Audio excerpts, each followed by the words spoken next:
Dia harus memberikan penjelasan. Anda tidak bisa masuk negara saya karena tidak cukup syarat, karena Anda masuk dalam daftar orang-orang radikal. Anda masuk dalam daftar orang-orang radikal. Anda masuk dalam daftar orang-orang radikal. Iya, Ustadz Somad nih. Seperti Kristen. Dengan menggambarkan salib Kristen sebagai tempat tinggal jin, roh setan kafir. Selain itu, Somad secara terbuka menyebut non-muslim sebagai kafir. Nanti lewat channel Metanoia.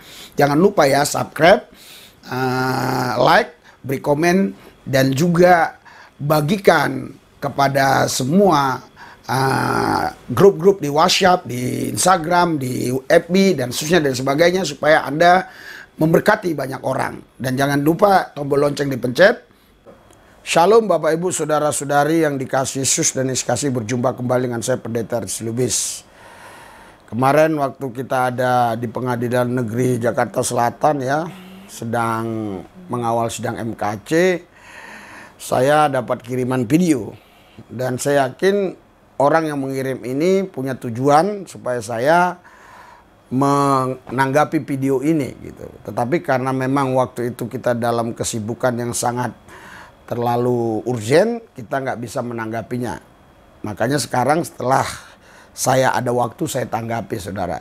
Jadi Ustadz Somad ini dideportasi ya dari Singapura. Nah, yang dia tidak suka itu tidak ada alasan dia kenapa dideportasi. Itu pertama. Yang kedua, dia dimasukkan ke suatu ruang yang sangat kecil, mungkin ukuran 2x4 atau seperti apa. Kurang lebih menurut asumsi saya adalah itu tahanan imigrasi Singapura.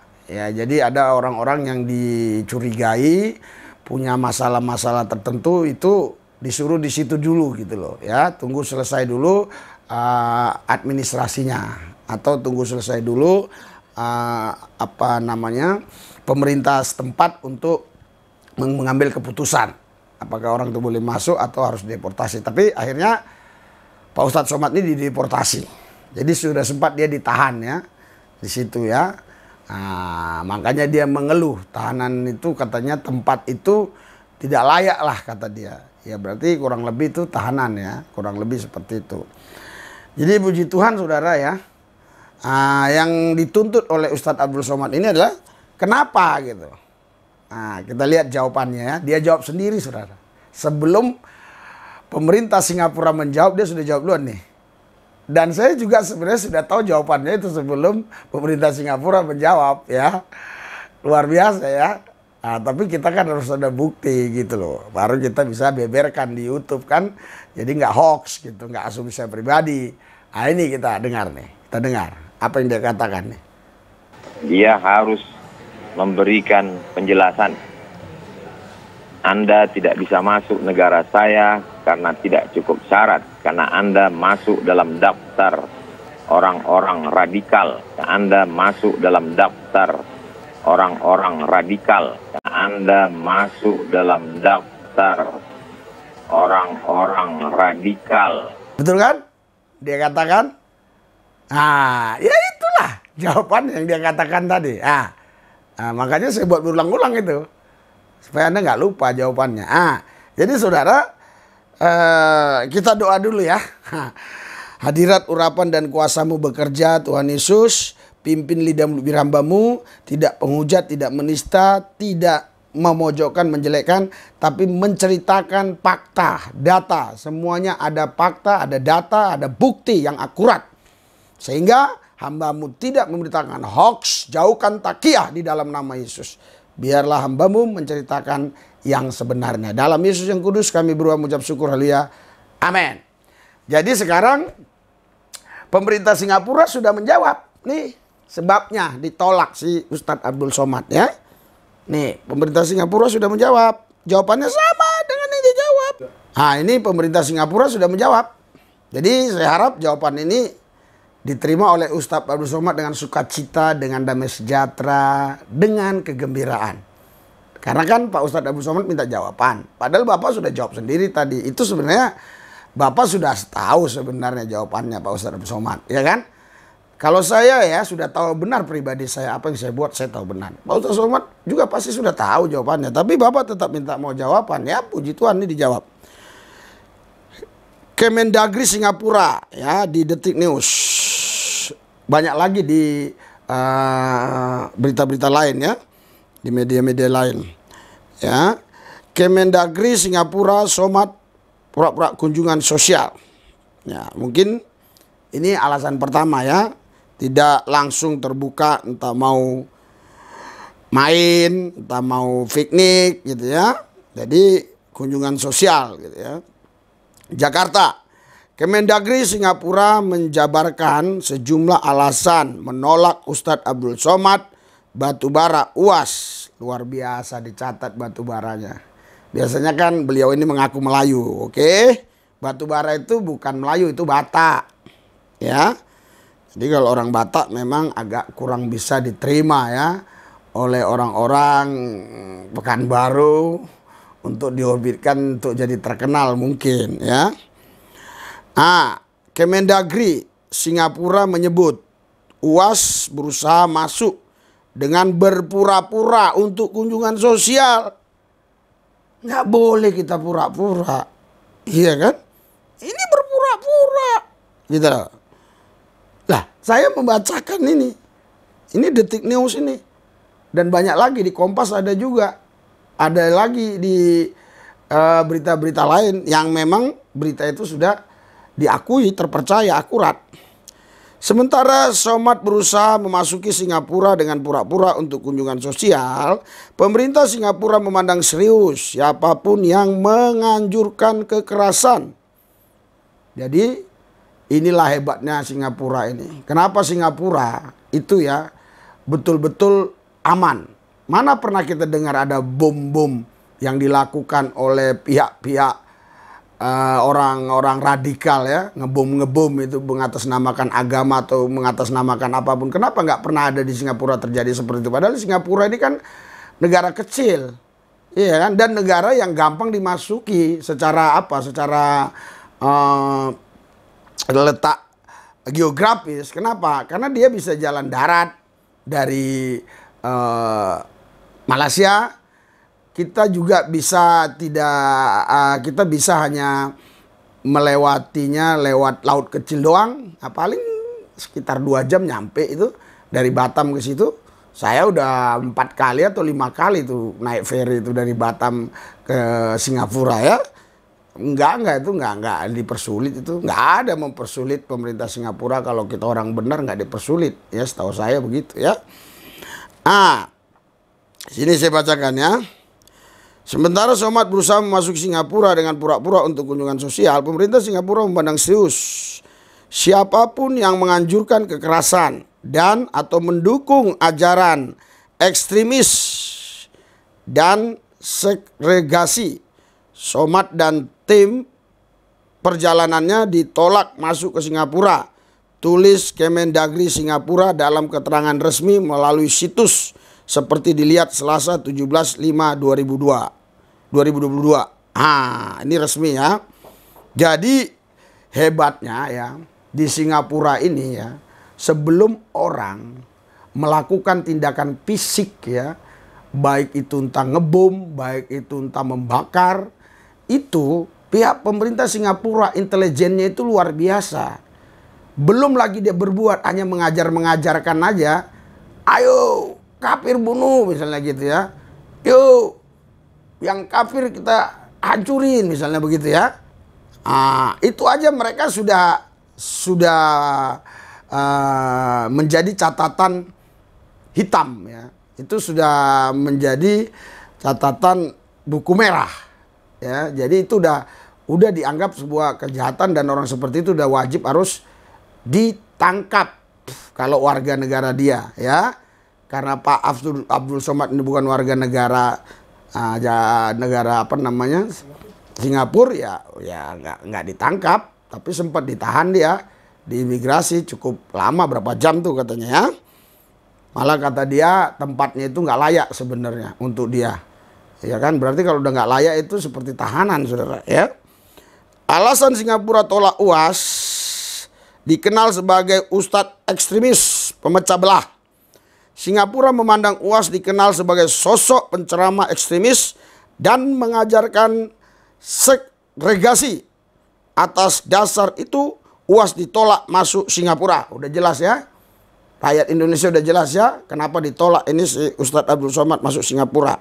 Padahal saya beserta tim sudah berapa kali masuk ke sana ya. Baik itu lewat Batam maupun langsung dari Soekarno-Hatta naik pesawat langsung ke ke Shanghai ya, atau bandara internasional Singapura. Somad dikenal sebagai penceramah ekstremis dan mengajarkan segregasi yang tidak dapat diterima dalam masyarakat multiras dan multi agama di Singapura. Misalnya Somad telah mengkhotbahkan bahwa bom bunuh diri adalah sah dalam konteks konflik Israel-Palestina. Bom bunuh diri sah. Itu sebabnya di ini ya. Dan dianggap sebagai operasional sahid. Tulis Kemendagri Singapura. Ya. Duduk perkara Ustadz Abdul Somad tak boleh jejakkan kaki di Singapura. Adapun UAS dinilai merendahkan komunitas agama lain. Nah ini. Dia suka merendahkan komunitas agama lain. Singapura mayoriti menyatakan UAS soal sebutan kafir ke non-muslim. Ya. Jadi saudara, inilah hebatnya Singapura ini ya. Padahal Ustadz Abdul Somad ini kan ceramahnya di Indonesia. Dia kan warga negara Indonesia. Tetapi bisa tahu jejak digitalnya. Ya, jadi semua ada di dokumentasi mereka jejak digital siapa-siapa. Pendeta yang nggak jelas, manusia yang nggak jelas, termasuk ustadz misalnya, ya itu mereka punya. Jadi kalau pas mau masuk udah langsung ditolak, sehingga nggak akan ada pernah di sana terjadi pemboman. Belum pernah kan? Mana ada? Ya nggak ada keributan di sana pemboman, ya. Dia juga membuat komentar yang merendahkan anggota komunitas agama lain, ya, Ustadz Somad nih, seperti Kristen. Dengan menggambarkan salib Kristen sebagai tempat tinggal jin, roh setan kafir. Selain itu Somad secara terbuka menyebut non-muslim sebagai kafir. Lanjut pernyataan tersebut. Saudara, padahal ini Somad mengatakan di salib itu ada jin. Ya, jin itu memanggil haleluya, haleluya. Itu dikatakan Ustadz Somad ceramah di wilayah negara Indonesia. Kenapa bisa pemerintah Singapura tahu? Nah inilah luar biasanya. Indonesia harus tahu dong, harus tiru Singapura. Walaupun mereka negara kecil, intelijennya hebat sehingga tidak pernah kebobolan. Nggak seperti di Indonesia seringkali udah terjadi pemboman dulu dari pihak-pihak teroris, pihak-pihak yang nggak jelas, baru ditindak. Singapura enggak. Jadi masih ngomong aja langsung ya. Nah, itu NII itu kan. Itu kan udah jelas-jelas mereka. Tapi kan kalau nggak bertindak, nggak ditangkap. Jadi salah. Harusnya tiru Singapura ya. Buat undang-undang supaya bisa dilaksanakan ya. Jadi luar biasanya di sini yang saya dapat adalah kita pernah laporkan ini. Memang bukan saya yang laporkan. Tentunya orang Kristen pernah laporkan Ustadz Abdul Somad diduga menista agama Kristen dengan mengatakan bahwa di jin itu ada di jin itu. Iya, di jin itu ada di dalam salib gitu aja ya. Jadi salib itu ada jin kafirnya yang selalu memanggil haleluya, haleluya, kepalanya gini atau gini, macam-macam lah gaya yang dia buat. Itu gaya untuk menjelekkan, untuk merendahkan ya simbol-simbol agama Kristen. Dilaporkan, tapi pemerintah Indonesia tidak bisa berbuat apa-apa. Ketika MKC langsung bisa ditangkap ya, Saifuddin langsung jadi buronan ya.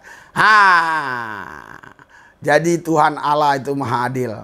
Akhirnya si Ustadz Somad dihukum di Singapura. Haleluya. Dihukum di Singapura. Walaupun tidak terlalu lama, hanya beberapa jam. Itu sudah termasuk hukuman, itu tamparan ya. Itu setahu saya itu sel ya untuk orang-orang yang dicurigain. Jadi dimasukkan ke situ dulu sementara oleh pihak imigrasi Singapura. Ya. Terus Singapura mengatakan UAS tiba di Terminal Feri Tanah Merah, Singapura pada 16 Mei 2022 dari Batam dengan 6 pendamping perjalanan. Somad kemudian diwawancarai, setelahnya UAS dan rombongan ditolak masuk ke Singapura dan kembali ke Batam hari yang sama. Ya, jadi akhirnya dia kembali ya ke Batam ya pada hari yang sama. Jadi saudara, di sini kita menarik pelajaran ya, bahwa Tuhan itu sangat luar biasa, maha adil. Makanya kita tidak boleh membalas kejahatan dengan kejahatan. Sekalipun ada orang Kristen pernah melaporkan Ustadz Abdul Somad diduga menista agama karena dia berkata di salib itu ada jin kafir yang selalu panggil, kemana ya, gimana ya kepalanya, kemana ya, kesini apa kesini ya, haleluya, haleluya, haleluya. Ini Pak pemerintah, ini saya kasih tahu, ingatkan kepada Pak Menko Polhukam, Pak Mahfud MD, nggak bakal bisa hilang dari pikiran kami dan anak cucu kami. Nggak akan hilang sampai kapanpun. Kalau ini tidak diselesaikan, ini tidak mungkin bisa hilang. Ya, nggak mungkin bisa hilang. Sama kayak Saifuddin, kalau dia lari ke sana, ke luar negeri, itu sampai anak cucu kalian, anak cucu saudara-saudara kita yang muslim, tidak akan pernah hilang di otaknya. Sama kalau Kacing nggak ditangkap, tetap tidak bisa hilang karena sudah ditangkap, sudah dihukum, sudah beres dong. Ngapain lagi? Kan dia sudah menjalani perbuatannya yang dianggap salah, kan begitu, udah menjalani hukuman. Nah ini nggak bakalan hilang, percayalah. Nanti akan reda sedikit, pasti ada yang ngomong itu lagi. Ada yang reda sedikit, pasti ada yang ngomong masalah Somad lagi tentang salib itu, karena nggak diproses. Untuk menyelesaikan sebuah persoalan itu diproses, selesai, pasti hilang persoalan itu. Nah, ya kita baca ya firman Tuhan lebih dulu ya. Nah, sebelum ke Roma 13 saya bacakan ya. Roma 12 ya. Roma 12 saya akan bacakan nih. Haleluya. Saudara. Ya, saya akan bacakan mulai ayat yang ke berapa ini? Ayat 17 ya, untuk kita ya. Kan kita nggak berdaya kan? Padahal udah dilaporkan kan, tapi nggak bisa buat apa-apa kan. Pemerintah juga nggak buat apa-apa terhadap Ustadz Abdul Somad. Dipanggil aja nggak. Dipanggil aja di Bareskrim, diperiksa aja nggak. Apalagi mau dihukum kan nggak bisa. Janganlah membalas kejahatan, Roma 12 ayat 17. Dengan kejahatan, lakukanlah apa yang baik bagi semua orang. Sedapat-dapatnya, kalau hal itu bergantung pada hiduplah. Kalau itu bergantung padamu, artinya kalau kita bisa, memang kita punya kapasitas, memang kita yang memang disakiti, kita harus mengampuni ya. Istilah hiduplah damai, berdamai dengan semua orang. Ayat 19, saudara-saudaraku yang kekasih, janganlah kamu sendiri menuntut pembalasan, tetapi berilah tempat kepada murka Allah. Sebab ada tertulis pembalasan itu adalah hakku, akulah yang akan menuntut pembalasan firman Tuhan. Ya, kalau menurut saya saudara, itu sudah pembalasan. Ya, itu pembalasan terhadap Ustadz Abdul Somad. Artinya pembalasan kecil. Nggak tahu nanti yang berikutnya bagaimana, kan begitu. Apakah beliau ini ditolak juga ke Amerika, ditolak juga ke Inggris, ditolak juga ke Eropa, kita kan nggak tahu ya. Ya kalau mau biar tahu ya Pak Ustadz Abdul Somad pergi dulu ke Eropa, kan begitu. Roma pasal yang ke-13 saya akan bacakan ya. Roma 13 saya akan bacakan. Nah, Roma 13 ya. Ini Roma 13 ya. Ayat 1. Tiap-tiap orang harus takluk kepada pemerintah yang di atasnya. Sebab tidak ada pemerintah yang tidak berasal dari Allah. Dan pemerintah-pemerintah yang ada ditetapkan oleh Allah. Sebab itu barang siapa melawan pemerintah, ia melawan ketetapan Allah. Dan siapa yang melawan ketetapan Allah akan mendatangkan hukuman atas dirinya. Roma 13 ayat 3. Sebab jika seorang berbuat baik, ia tidak usah takut kepada pemerintah. Hanya jika ia berbuat jahat. Maukah kamu hidup tanpa takut terhadap pemerintah? Perbuatlah apa yang baik dan kamu akan beroleh pujian daripadanya. Karena pemerintah adalah hamba Allah untuk kebaikanmu. Tetapi jika engkau berbuat jahat, takutlah akan dia karena tidak percuma pemerintah menyedang pedang. Pemerintah adalah hamba Allah untuk membalaskan murka Allah atas mereka yang berbuat jahat. Jadi saudara, Bapak Ibu sekalian, ada hamba Allah yang urusan menyampaikan firman Tuhan, menyampaikan isi hati Tuhan. secara langsung untuk ke sorga maksudnya. Ada hamba Tuhan, hamba Allah yang ditetapkan Tuhan untuk mengurusi di bumi ini. Ya itulah pemerintah. Tapi mereka bukan berarti pasti masuk sorga, harus terima Yesus Kristus sebagai Tuhan dan Juru Selamat. Tapi ini maksudnya dia untuk di bumi ini. Kalau kita salah, ya kita membunuh, merampok, mencuri dan seterusnya dan sebagainya, itu mereka akan menghukum karena percuma mereka bawa pedang. Mereka bawa pedang itu bisa digunakan untuk menangkap kita, menghukum kita. Nah, jadi pemerintah Indonesia dalam hal ini tidak mampu menangkap Ustadz Abdul Somad. Jadi puji Tuhan sudah mulai nyata kuasa Tuhan, mujizat Tuhan, di mana beliau sudah sempat ditahan walaupun tidak lama di imigrasinya Singapura. Karena itu saudara, kita tetap giat terus ya. Kalau kami lain ya. Kami ceramah tidak begitu, tidak menghina-hina agama orang, simbol-simbol orang. Inilah ceramah yang benar begini nih, ini ceramah yang benar ya. Orang dikumpuli, dikasih makan ya. Ini ya. Ada yang mau dibaptis? Nah. Oh, ada yang mau diapa? Oke, sini cerita. Biar kejar aja ya. Saya nggak takut sama coronavirus, tapi kan nanti katanya pendeta Lubis nggak taat. Tapi sering di Polri, di TNI nggak taat. Oke, Ibu mau? Sekarang ini judulnya yang mengganggu ibadah dicari pendeta Lubis malah minta nikah. Jadi saudara, waktu kita ibadah nanti lihat di sini ya, ada bunyi teng. Di sini apa di video lagi ya, video lain lagi kayak. Terus kita cari siapa pelakunya ini. Akhirnya sekarang bertobat dia. Ya, bahkan dia minta mau dinikahkan. Nah, ini yang mengganggu ibadah dicari pendeta Lubis malah minta nikah. Ini sekarang sudah jadi murtadin. Nah, haleluya ya. Saudara, makanya kita harus pelayanan yang benar. Ya, bukan menista, menghina. Kita punya kemampuan untuk memberitakan Injil yang benar, yaitu Injil Yesus Kristus. Mari kita berdoa. Hadirat urapan dan kuasa-Mu Tuhan bekerja atas kami. Roh Kudus pakai hidup kami, lidah mulut bibir kami untuk menyampaikan firman Allah supaya banyak jiwa-jiwa buka hati terima Yesus sebagai Tuhan dan Juru Selamat. Banyak yang diselamatkan. Kuasa-kuasa kegelapan iblis setan yang coba-coba mengganggu pelayanan kami tolak dalam nama Yesus. Terima kasih Tuhan. Dalam Yesus yang kudus kami berdoa mengucap syukur. Haleluya. Amin.